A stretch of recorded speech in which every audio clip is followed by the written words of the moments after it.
Gratitude అన్ని రిలీజియన్స్లో ఒక్కలాగే మాట్లాడుకుంటారు. మన సైంటిఫిక్గా చూస్తే ఒక బంజరు భూమి మీద పంట పండించలేము. అదే ఒక మంచి పంటలో ఎన్ని నాటినా కూడా మంచి మంచి ఫలితాలు మనకిస్తాయి.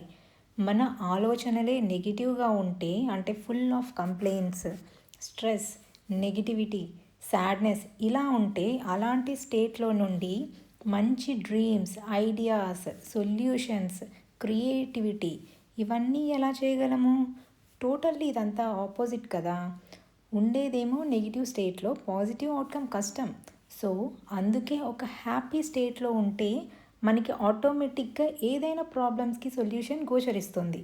మనం ఒక పాజిటివ్ స్టేట్లో ఉండడానికి గ్రాటిట్యూడ్ ఒక మంచి టూల్ లాగా పనిచేస్తుంది. ఎగ్జాంపుల్ చెప్తున్నాను.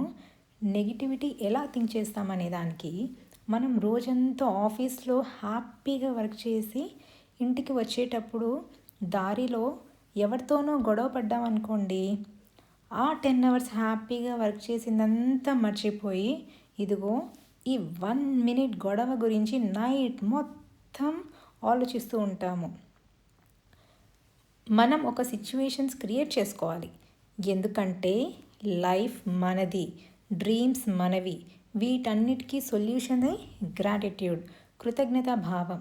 అసలు మనం కూర్చొని ఆలోచిస్తే డీప్గా మనం లైఫ్లో పోగొట్టుకున్న దానికంటే పొందిందే ఎక్కువ ఉంటుంది.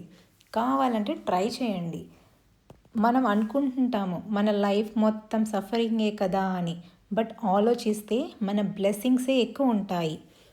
నేను ఉన్నదాంతో సాటిస్ఫై అవ్వండి అని చెప్పట్లేదు. మనకి ఉన్నదాంతో తృప్తి చెందితే యూనివర్స్, ఈ బ్రహ్మాండం ఇంకా ఇంకా ఎక్కువగా ఇస్తుందని చెప్తున్నాను. అసలు చెప్పాలంటే మన కళ్ళ ముందు ఉన్న వాటి మీదే మనం థ్యాంక్ఫుల్ ఫీల్ అవ్వము. ఎగ్జాంపుల్ మన బాడీ ఒక మిరాక్యులస్ మెషిన్. దానిలో ప్రతి పార్ట్ కూడా అమేజింగ్. ఎంతమందికి heart transplant are kidney transplant, breathing issues ఉన్నాయి చెప్పండి. అందరు బాధపడుతూ ఉంటారు కదా. ఎప్పుడైనా గ్రాటిట్యూడ్ ఫీల్ అయ్యామా అసలు?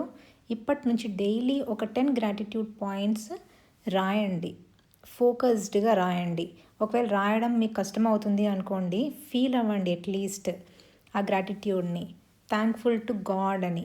ఇదంతా మనం చూసే విధానం మీద ఉంటుంది. గ్రాటిట్యూడ్ స్టార్ట్ చేసిన కొన్ని డేస్కి మనకి ఆపర్చునిటీస్ రావడం స్టార్ట్ అవుతాయి. బికాజ్ ఇప్పుడు మనం కృతజ్ఞతా భావంతో ఉన్నాం కాబట్టి.